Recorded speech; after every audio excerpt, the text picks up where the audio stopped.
Hello everyone, my name is Rick Jenkins and I'm the publisher at GSA Business Report, and we are the media company that serves high-level business executives in the upstate of South Carolina. We fold up under an umbrella of business publications in the state called SCBIZ, and it's my pleasure to welcome you today to SCBIZtv and another episode of Coffee With. Today I'm having coffee with Brian Daniel, President and CEO of Carroll Daniel Construction, and Eldon Gowens, Vice President and Division Manager for the company's Greenville office. Gentlemen, welcome. Thank you. Thanks for having us. Appreciate Good you to having see us. you here. Yeah. Now you are from Gainesville, Georgia. Born and raised. Born and raised. Did you come here, I'm assuming, you didn't drive in today, did you? I came in yesterday. We've had a few days, Had a days couple worth of days meetings. together. Yeah. All right. But before we get going with you guys, I want to introduce something that's pretty important to a coffee show, and that's the coffee. Our coffee is sponsored by One Nation Coffee. One Nation Coffee is located in North Charleston, actually, but they're selling coffee everywhere, and I don't mean just throughout South Carolina. This coffee's pretty good. They are veteran-owned, and we'll have their information up on the screen. So thanks to those guys for providing the coffee. So, guys, we Great got our coffee. Java. We good? Very good. Great. Yeah. All right, good deal. Guys, let's get started here, and let's talk about Carroll Daniel. Carroll Daniel, 75 years ago next year, That's it right. was founded by a guy named Carroll Daniel, and I think he's probably related to you, right? That's correct. Who was That's that guy? correct. My grandfather was Carroll Daniel, originally from Northern Virginia, moved to Georgia with the Army. And after the Second World War, a lot of businesses, as you know, was started in that post-war boom, 1946.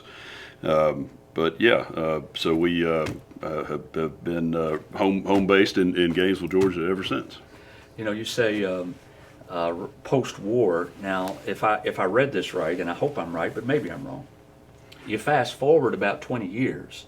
Your dad was also in the Army? My dad was a Navy guy. He was was in like the you Navy. accused him of being in the Army, but a Navy guy. Interestingly enough, was was in school in Clemson. Had finished at Clemson and thought he was going to start graduate school. He was a civil engineer there, and this was Vietnam era, and thought that he was about to get drafted, so went ahead and enlisted in the Navy. And went to officer candidate school up in Rhode Island and was sent to Alaska. He was in Alaska for about a year and a half in Adak, Alaska. You know, the Aleutian Island chains that go yeah. out towards Russia. Yep, the Navy used to have a base there. Anyway, so was there when my grandfather died, and so he at 23 years old got summoned home to run the family business in 1969. Yeah. 1969. So back then they would allow you to come home to run the family business. Yeah. All right, well, that's a pretty good deal. Yeah. Not that your grandfather had passed, but under that situation, the family, of course, needed him home.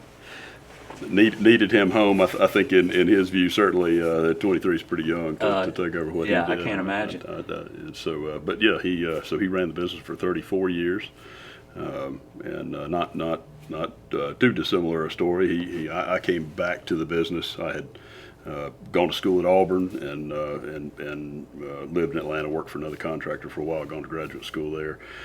And I came back in 2001, and my dad passed away in 2003. So I was a little bit older, but still a little bit younger than I would have liked at 28 years old. But hopefully I'm gonna set a different tradition for this generation of the family business. Well, let's hope so. But if you took over in 2003, in your late 20s, 5 years later, 2008 hits. And that probably was not a good time because you were still pretty much a new business owner. Well, I think I told you before we started filming. I do remember that period well, and have some scars on my back from that. Yeah, tough period for everybody, right? In the recession, certainly construction was hit hard at that time. You know, we had hit our peak revenue at the time in 2008. And you know, the country as a whole the economy was well into recession by then. So we were later to enter that, and then by 2010 we had hit our bottom and we're started back up. But that was a difficult time for construction industry as a whole, for sure. I can't even imagine. And so now you fast forward, and just a few months ago, 5 months or so ago, you decide you're coming to the upstate of South Carolina. And you reach out to this dude and you hire this guy, Eldon, and he is a long-time fixture in the construction industry here in the Upstate. Spent a lot of time with O'Neill, about a decade with those guys. Correct. And so I want to know, did you hire this guy because of his experience or because you both went to Auburn?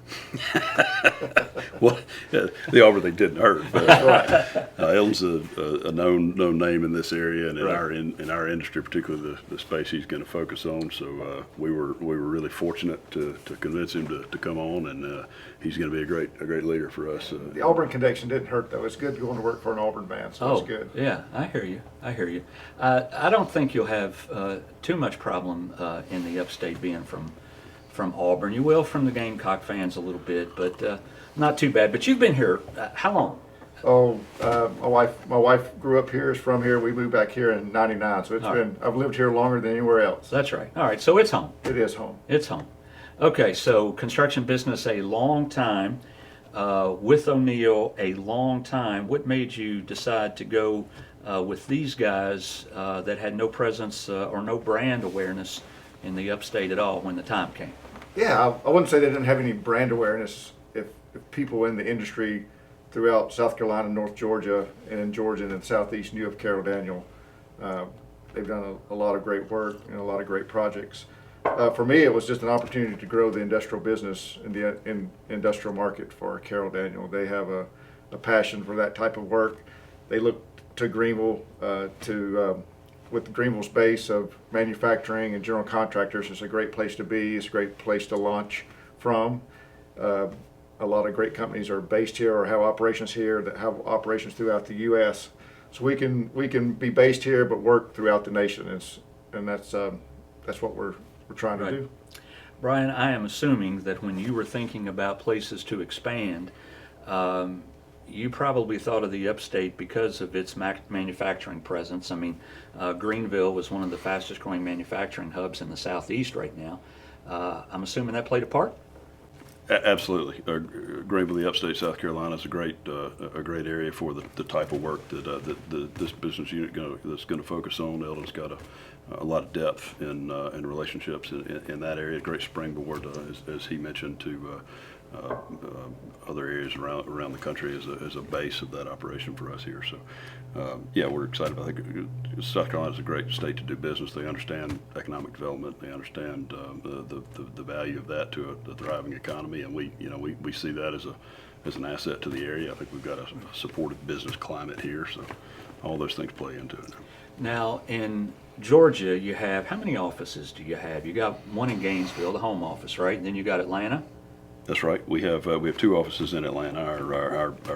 Our main Atlanta office, I guess, is if you will, is in down by the Cobb Galleria, where the Brave Stadium is, right. North of Atlanta. And then we have a smaller office that houses our transportation group down by Hartsfield Airport. So we do a lot of work for Hartsfield Airport, Delta Airlines, and that out of that office, and MARTA, a little bit of light rail type work out of that office. So. In your Georgia offices, I mean, where's your sweet spot in terms of a sector, in terms of an industry? I know y'all do a lot of things. I went to your website, poked around a little bit. You do a whole lot of work, but do you have a sweet spot? Yeah, so the business as a whole is a little more diverse than what these guys are going to focus on here. Out of our Georgia shop, we have 6 business units overall. So we have 2 business units in Georgia that focus primarily on public work. So we do a lot of institutional type, college and university type work. And we do some K-12 school construction, big piece of our business still. We have another industrial group out of Georgia that focuses on a lot of food and beverage type business. North Georgia, where our roots are, is a big poultry based economy there. So a lot of those things. So a lot of diversity in the company. Right. What % of your business do you think's in manufacturing right now? Do you know? Probably, I'd say 45%. Really? Eldon, what's it going to be here in the Upstate in a few years? What %? 100. 100%. I like the 100%. optimism. That's great. Yeah, we're focused. My background, Alan, our operations manager background is industrial, and so we're industrial clients. It could be a variety of buildings. It could be a manufacturing facility, it could be a distribution logistics center, it could be an R&D facility, but it's going to be for manufacturing clients is who is going to be our target. I'm assuming you probably knew what kind of competitive situation you were getting into when you decided to come into the Upstate. I'm not sure exactly how many GCs there are in the Upstate, but it's more than 40, a little bit more than 40. We have 35 general contractors listed in our annual book of list. All of those, 35 that are producing over a few $1 million in revenue a year, 3 or 4 over 50 million. So when you were deciding where to go, this is a great place to go for manufacturing, but you got a whole lot of competition. That's right. Of course, we understood that, and look, the Upstate is a great place to do business. All those competitors are here for a reason. So it's a great big ocean. We're not all things to all people. We're hoping to have some focus and not only chase the markets that Eldon is most experienced in and have some depth. So we think it's a great environment to do business, and we see a lot of opportunity in the future. So, Eldon, really competitive. How are you feeling about it? Well, I feel great. I've been in this market, like I say, for over 10 years. I know how competitive it is. I know with the company and with the background of Carroll Daniel, their expertise and their knowledge and their people, yeah, we'll be a great competitor here. I think the things that make you successful are work anywhere. The recipe to success in this business will apply anywhere. So doing what you said you're going to do, and it's a relationship business. Eldon has so much depth and so many relationships, and when this market figures out that we're to take care of our client, to be invested in their success, be a partner for them, that's gonna make us successful here, just like it is anywhere else we've gone. Eldon, let's fast forward 3 to 5 years from now. What's this office going to look like? Well, there's going to be more than 2 people in it. Right now, there's a couple of us, and we're establishing ourselves. So there'll be a good core team here, focused on the Carolinas with our industrial market and industrial clients, and then probably doing stuff outside of the state, outside of the Upstate region. So we'll have traveling personnel who are in different states throughout the Southeast, performing projects for a variety of folks, from end clients to real estate to developers. A lot of different focus for us. Right. Brian, where's most geographically, tell me where your business is for the most part. Our primary business is in Georgia, has been. I mean, we travel, client-based travel. When we're asked, we're willing to go. That's just part of that. We want to be able to respond to our partners when they ask us to. So we've worked in the last couple of years in Alabama, Tennessee, the Carolinas, but the bulk of it is in Georgia. Right. Gentlemen, we are in tough times right now. For the last several months, we have been dealing with challenges that none of us have really ever faced before, and of course I'm referring to the pandemic. A lot of times, and you and I were talking right before we came in here, and we talked about that sometimes in the construction business you might not feel something like this until after the rest of us feel it, because you book up pretty far in advance. But tell me how it's impacted you so far. Early in the pandemic, there was the first 90 days where our office staff we sent home. We worked remotely. There are certainly challenges to that. I think the world has learned how to use Zoom and Teams in a way that we did not know before. So we've gotten really good at that. It makes it difficult in a relationship business, right? So you just can't get in front of people. So those types of things are new. Some of that is easing as people, like we're doing now, they figure out ways the world has to continue to turn and business has to get done. So we figured out safe ways to continue to move forward. As for our construction sites, those continued to run without exception. We had a few where we had isolated incidents where we had a worker or a staff member of Carroll Daniel that was sick. In a few cases, in 2 cases that I can think of, we shut a job down on a Thursday, reopened on a Monday, and spent that time sanitizing. But we've tried to make, across the board, whether it's job sites or in the office, battling the fear of it all and trying to help our people understand we're doing everything we can do to keep them safe That's been the key to continuing to keep everybody working. And so in the office that we have in our offices, we have a thermal camera that takes your temperature as you walk by without you really even knowing that it's being done. But the comfort level of that being done has been a welcome change. We're socially distancing as everybody is in our office, and trying to keep, we have, as you see everywhere around the world, placards all over the place of trying to keep people spaced out. On the job sites, we have in some, if the job site is large enough to warrant it, we're having a clinician in a robe that takes temperatures as you come onto the site, in a tent in the morning, and monitors traffic in and out of the job site, records, ask questions about have you experienced any COVID symptoms. So every day you show up and there's a new set of rules, and there are new things that you can do to keep everybody safe. But that's been our guiding principle, or guiding compass, if you will, is just what can we do to keep our people safe and keep the work moving. Right. And for us to start this business in Greenville, we've been doing the same thing: safety procedures, talking with people. If we're going to meet, we do a lot of Zoom and team meetings. Where it's coming to most affect us is actual going to a facility, a manufacturing facility, and going to call on potential clients. Is they have a lot of their no visitors allowed, those types of things. So it's put a little bit of damper into that. But so that's, you got to be creative in how you talk to potential clients. It's a lot of phone calls, a lot of emails, a lot of Zoom, virtual type meeting. Yeah, that's a good point. I didn't think about that. But as in all businesses, most all businesses, it's built on relationship building, right? And when you can't see somebody in person, then it's difficult to not only build that relationship, but to keep it going. And that's how we all make money. That's how we do business, right?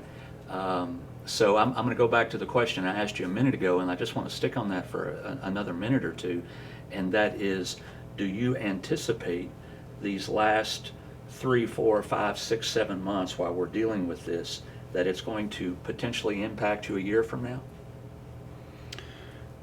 I would imagine that some of what we're trying to do here will just be naturally slower in that way, if that's what you're asking. I can't, I would agree. Some of what, the doors that Eldon and his team are out knocking on are not open right now. And that's going to naturally, I think in this climate, people are gravitate towards relationships they've had before. Those kind of things will benefit us here in the long run. But yeah, as a startup, that's just a challenge for sure. Yeah, there's no doubt. There's no doubt. All right, gentlemen, thank you. I appreciate you joining us. I had fun. That was a good conversation.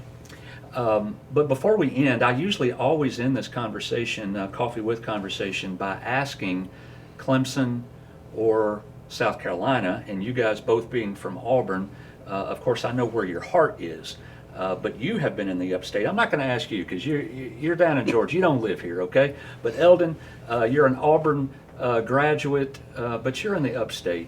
You have a preference, South Carolina or Clemson? Oh man, I can't answer that. You can't. I can't. Okay. I can't. All right. I have friends on both sides who won't like my answer. Okay. All right. Well, all right. I won't require you to, even though I usually always require people to answer. Okay. Good. That. Thank you. But you know something? Gainesville, Georgia. They sent a player to Clemson not too long ago. Tell the folks who that player was. They did. You didn't ask me, but I wouldn't have hesitated. I grew up a Clemson fan. I told you about my dad, so I was a Clemson fan. Right. And then Gainesville, Georgia, our home office, home of Deshaun Watson, right? Deshaun Watson. A lot of folks out there know Deshaun. Might not know Gainesville, Georgia, but they know the quarterback we sent up here. That's right. That's right. All right, folks, that concludes another episode of Coffee With. We appreciate you joining us. You can see all of our episodes on our YouTube page. Also, I encourage you to subscribe to our SCBIZtv YouTube page, and then you're just a simple click away from getting notifications so you won't miss another episode of Coffee With or any of our other video series. Thanks for joining us. See you next time.